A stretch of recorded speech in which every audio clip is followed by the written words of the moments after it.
to be very wise people because you chose to be Jains when you came into this world. So in my next incarnation, I'm going to opt to be Jain because it is without a doubt the most compassionate philosophy, religion in the world today. I was introduced into this world of spirituality by my late uncle, who was a theosophist. So I got an early start. So, as you know, I'm a veterinary surgeon, and I've always said to myself, it's not possible that God would allow medical progress to come always at the cost of animal suffering. But whenever I debated a medical surgeon or a research scientist, they would say to me, we love animals, but we love babies even more. And I had no argument. I had no moral argument against that. And so that motivated me to look for a scientific argument against animal experimentation. And that's what I've been doing for the last 30 years. And I won't say I have all the answers, but I have a lot of answers. So there are lots of ways that humans abuse animals, but I'm going to focus today on animal experiments. I'm not going to show you any horrible, well, very horrible pictures. Okay, so the Chinese have a saying that one picture is worth 1,000 words. So if you remember nothing else from my talk today, and you just remember this picture, this is my entire talk. And what it says is that if I give a drug or a chemical to these 5 different species of animals, and I get certain results and different results in others, there is no way that I will know how a human will respond. That's really what my talk is about. Okay, that animals cannot predict what will happen in people. So as regards what happens in laboratories in the UK today, we don't really know what happens in the UK. I, as a veterinary surgeon, in all my 11 years in the UK, was not allowed to go anywhere near a laboratory. In Switzerland, it's a bit different. I actually have a card that allows me to go into any animal laboratory in Geneva unannounced. That is unheard of in the UK. The UK is very, very conservative in that respect. By contrast to that, because of campaigning by organizations like Animal Aid, today we have CCTV in abattoirs, in slaughterhouses. And that, we would like to see that in laboratories, animal laboratories. So, as a result of CCTV, people are a little bit more aware, a little bit more careful about what they do.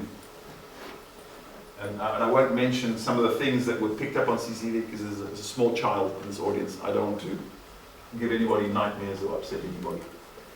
So the UK statistics, the United Kingdom performs more animal experiments than any other EU member state. So around 5 million animal experiments per year. There are 15 Home Office inspectors who are supposed to watch over 5 million animal experiments. So it works out to about 1/3 of a million animal experiments per officer, okay, which is just impossible. It's a joke. And that's in addition to all the paperwork they have. So there's really very little supervision of what happens in laboratories. This is about as bad as it gets, okay? It won't get worse than this. So, does anybody want to know what the public thinks? Well, actually, yes. The European Commission surveyed 42,000 EU citizens in 2006, who had published the results in 2006, and they found that 68% were opposed to what is known as basic research or curiosity-driven research. People do not want animals to suffer just so we can get more knowledge about living systems. People say no to that. Most people say no. But yet we are funding it with our tax money. So we have a situation, an unbalanced situation, where when we ask people, what do you think of this sort of research, they say, we don't want to support this. And yet, in fact, we are supporting it through our tax money. And of course the figure rises even higher if we talk about cats, dogs and primates, because obviously people have more compassion for cats, dogs and primates compared to rats and mice. Okay, now I will give you a real life example here. So if I was to offer you £2,000 to take part in a clinical trial phase 1 clinical trial. All you have to do is come into the clinic for 1 day. I will give you 1 injection, and every few hours I'll take a blood sample. At the end of the day, you go home with £2,000 in your pocket. Okay? And just to make you feel absolutely safe, I will tell you that this experimental drug has been tested on macaque monkeys at 500 times the dose that you are going to receive, and it was completely safe in the monkeys. So you're going to receive 1/500th, tiny amount, of the dose that was safe in monkeys, and I'm offering you £2,000. Hands up, how many would agree to take part in such a clinical trial? 1, we have 2, okay, 3. Okay, well, just as well you didn't. Okay, this is a real life story, by the way, I'm not making this up. Okay, so this actually happened in the UK. 6 healthy young white men took part in this clinical trial. They each received an injection. They all swelled up. One was so swelled up he was called the Elephant Man. They all ended up in intensive care. The Elephant Man lost the tips of his fingers and his toes to gangrene. And they all have early signs of lymphoma, which is a form of blood cancer. So for £2,000. Okay, I think you're all worth way more than £2,000. So all I'm saying is be careful. Okay, if you see an advert to take part in a clinical trial, I'm saying be careful. So there are lots of ways that animals are used in science. But really what I want to focus on are these 2 here. In other words, can animals actually predict what's going to happen in people with respect to drugs, drug development and diseases? That's what we're going to focus on. But I'll briefly touch on those. So for example, if you're unfortunate enough to require a heart valve replacement, you can have a pig heart valve put inside you. It works fine, but it'll only last 10 years. Whereas if you have a human or a synthetic heart valve, it'll last 20 years. If you want a polio vaccine, you can have one made from monkey kidney cells or one from human diploid cells. I would choose the human diploid cells because there's some nasty things in monkey kidneys. Okay? When you start putting bits of animals in people, you are crossing some of nature's red lines. Okay? Nature didn't intend us to get so intimate with animals. And in fact, the early polio vaccines were found to be contaminated with SV40 virus. SV40 virus is the most potent cancer-causing virus known to science. The reason it's called SV40 is that they found 39 other viruses in there, but the SV40 was the really nasty one. And then you can have, if you're unfortunate enough to suffer from diabetes, you can have animal insulin put inside you, or you can have genetically engineered humulin, which is far closer to human insulin. So there are alternatives. So Arnold Schwarzenegger, when he had to have his heart valve replacement, he went for the human heart valve. And we must assume, because he can afford the best, if he chose human heart valve, it must be better than a pig heart valve. Okay? I put this up here because, you know, we live in a celebrity culture, and this seems to get people's attention to what I'm talking about.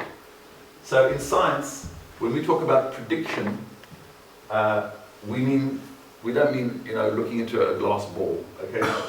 Prediction in science means getting the answer right just about every single time, and that's what people expect. You know, when you're, if somebody's wheeled into an operating theatre, they want to know, you know, pretty much 100% that they're going to come out again in one piece. So that's what society expects in science. So if somebody wants to know whether they are HIV positive or not, and they have a blood test, they want to know that if that result comes back positive, that is 100% accurate. But just as important, if it comes back negative, that they want to be sure that that result is 100% accurate. And that's called positive and negative predictive value. It's not a very clear slide, but this is the simple formula for showing you how to calculate prediction, positive and negative predictive value. Okay, so these are the 10 animals most commonly used in laboratories. Okay, so we have mice, rats, guinea pigs, hamsters, rabbits, cats, ferrets, dogs, marmoset monkeys, and macaque monkeys. Now, on average, 3 out of 10 will respond like a human. 3 out of 10 will respond like a human. But there's 2 problems with that. I don't know ahead of time which of the 3 that are responding like a human until I test on a human and say, it's those 3 or those 3. That's my first problem. The second problem is 3 out of 10 is a 33% prediction rate, which is worse than flipping a coin. Okay? So it's worse than guessing. Okay, when you flip a coin, you have a 50% chance of getting the right answer. Here, it's a 33% chance. So I would say, even if we didn't have any alternative, animal experiments should be thrown away, even if we had nothing else, but we do. So simply put, animals cannot predict response in the scientific sense of the term predict. Okay, now as a veterinary surgeon, if you bring me your pet mouse or rat, I know that I can safely give them penicillin. But if you bring me your pet hamster or guinea pig, I will never give them penicillin, because penicillin can kill them. And what I've just proven to you, what I've just demonstrated to you, is that penicillin is life-saving or it's lethal, depending on the species I choose. And all 4 of these animals are all in the same family, they're all rodents. So depending on which pocket you pay me in, I can prove to you that penicillin or just about any other substance is good or is bad. And the industry, the pharmaceutical industry, the chemicals industry, the cosmetics industry, they all know this little game. They know this little trick. Okay, now just to give you some idea of how poorly animals perform in preclinical testing, if we take 100 experimental drugs, 92 out of them will not get to market. So if we take 100 drugs that were safely passed in animals, they showed safety in animals, 92% will fail by the time they get to the end of clinical trials. So that's a very high failure rate. I don't know any other industry that accepts a 92% failure rate. Okay, if we were to get 8% for our exams in school, we'd all still be in school. Okay, we'd never leave school. So something is wrong with the system. Now, yes, it's true that animals are similar to people. Okay? Yes, it's true. But be careful of the word similar. Okay? Because we share 50% of our DNA with a banana. Okay, so we are similar to bananas. Okay, so similar is not a very scientific word in the 21st century. That's what I'm saying. Banana. Okay, the animal most closely related to the human is the chimpanzee. Okay, and we share about 98% of our DNA with the chimpanzee. And yet that tiny 2% difference means the chimpanzee is immune to AIDS, hepatitis, common malaria, and they get different cancers to us. Okay. 80% of animal cancers are sarcomas, which is solid tumors. 80% of human cancer is carcinomas, which is cancer of the lining of the organ. So we get very different cancers to animals. Okay, you give me 23,000 genes and I will build you this young lady or the mouse, because we share approximately the same 23,000 genes twice.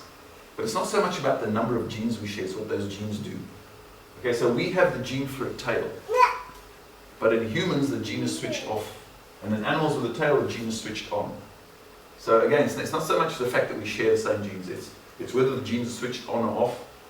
And genes work in networks, very complex networks, which is why I've chosen the Tokyo Underground to show you, give you an idea of what I mean by complex. Okay, and all this is Chinese to me. Okay, most of you got that joke. Okay. So people say, all right, if we can't use animals, what are we going to use? Well, if we're talking about human health, then it has to be human-based research. So we're talking about human cell cultures. We can get you any cell type that you want. You want skin cells, I'll get you skin cells. You want brain cells, I'll get you brain cells. You want liver cells, I'll get you liver cells. 100 grams of donated human liver, which is a piece of human liver about that big, will yield 1 billion cells on which to experiment. 1 billion cells. And we're talking primary cells, not even cell lines. Human DNA studies, lab on a chip, microfluidics, microdosing, etc., etc., etc. So there's a lot of stuff out there. Now we're not saying that these methods are 100% effective or predictive. It's very difficult to replace the whole complex living body with a bunch of cells or computers, etc., etc. But we're looking at the difference between the animal, which is 33% predictive, tossing a coin, which is 50%, and then these sophisticated human lab on a chip, etc., which is taking us towards what we expect. So those are the figures that you must compare. And so the animal models really fail badly. Now, if you look at pharmaceutical testing, by law, before you put a drug on the market or before you give it to people, you must test it on a rodent and a non-rodent species. The rodent species is usually a rat, the non-rodent species is usually a dog. Now that requirement, that legal requirement, dates back 65 years to the Nuremberg trials after the Second World War. We are stuck today with a legal requirement that is 65 years old. The science has moved forward by 65 years since then, and we're stuck. Okay? In 65 years ago, they didn't know what the human genome was. We do know that today. We know about personalized medicine today. That was unheard of 65 years ago. So we need to update the laws. So the laws have to catch up with the science. That's the take-home message there. Okay, if we look at cosmetics, that's where there's most awareness in the public, because most people feel it's not right that an animal should die so we can put stuff on our face. Okay, so the public get that. That's an easy argument.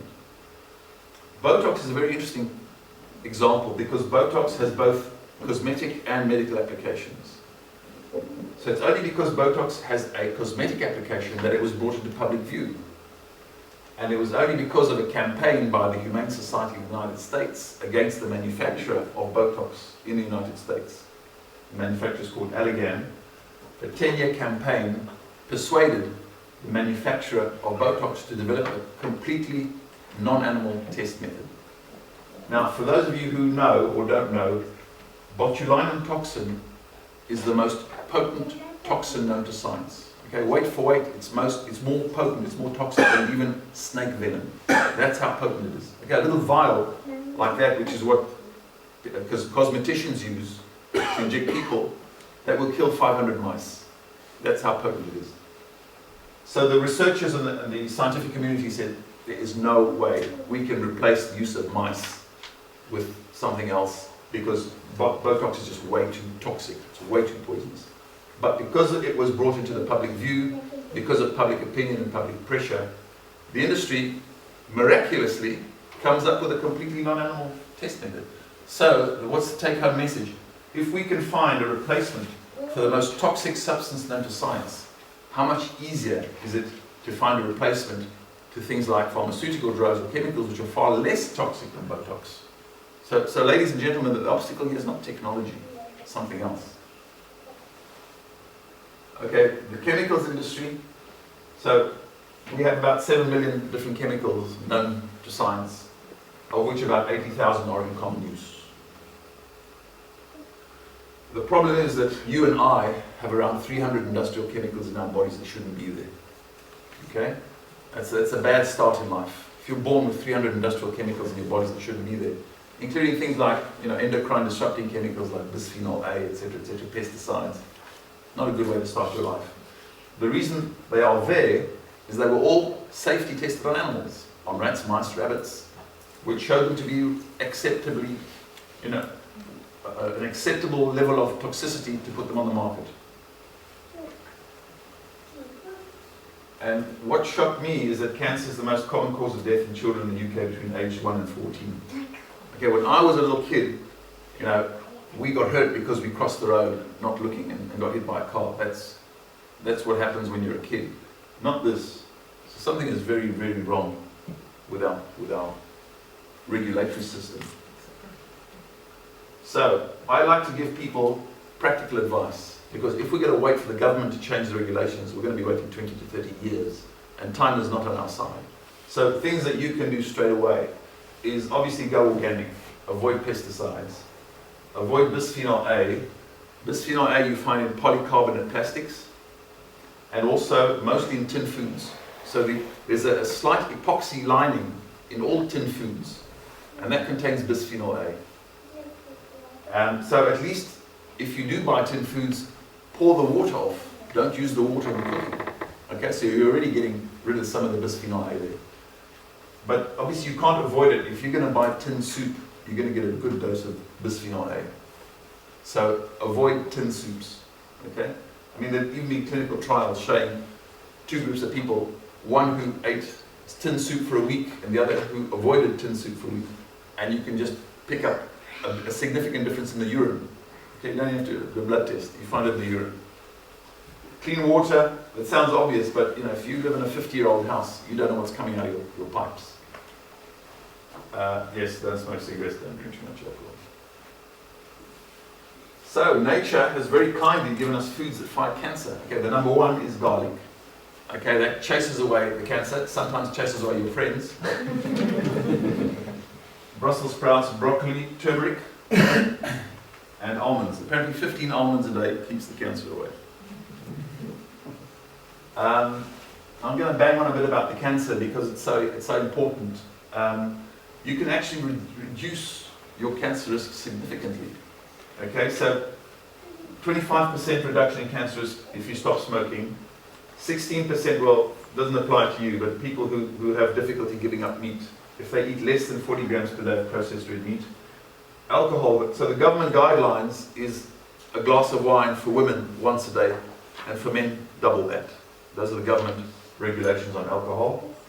Obesity, I don't know if you've seen the papers very recently, they say obesity is going to be as bad as smoking, if not worse. And the reason for that is that fat cells produce estrogen, and estrogen tells cells to multiply. So that's why obesity is so important. And harmful chemicals. So we get to a total of 95%, so you are in control up to 95% of your cancer risk. The other 5% is the genetics. Okay? But even that, you can't say anymore today, I was born with bad genes, there's nothing I can do about it. You can't say that because of epigenetics. So you can actually modify, you can dumb down your bad genes by improving your lifestyle and environment. So thank you very much.